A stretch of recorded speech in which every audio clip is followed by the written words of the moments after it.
During the course of human history, most disputes and disagreements were eventually resolved through force.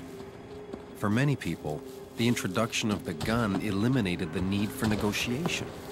Why waste time talking when your problems could be settled at the speed of a bullet? The idea of not carrying a gun was a choice I made early on, a decision prompted partly by Eli's hard-won wisdom and partly by my fear that if you live by the sword, you die by the sword.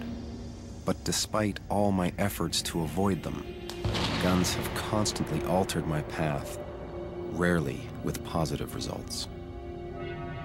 The universe, it would seem, was either mocking me for not taking up arms like everyone else, or it was merely testing my resolve to keep my conscience clean. Sometimes, I wondered what would have happened if I'd had a gun.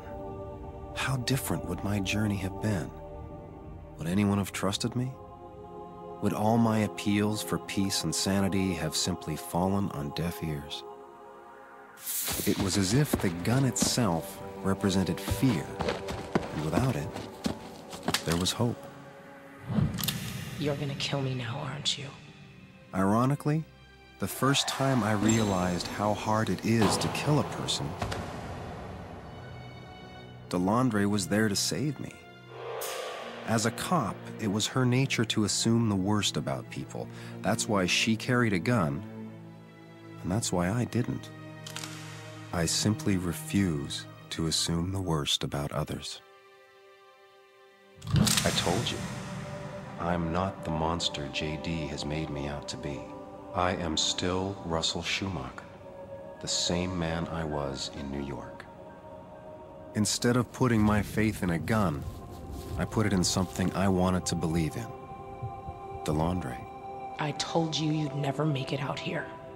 But it was me I was talking about. I was afraid, till you showed me I didn't have to be. You're the reason I was able to leave New York, Russ. Delandre had put her faith in New Eden. But when I took away her fears, she found new hope. She vowed to help me turn off the EMP. So much had changed, but it still felt like old times. And with what was about to happen in Frisco, I was gonna need all the help I could get.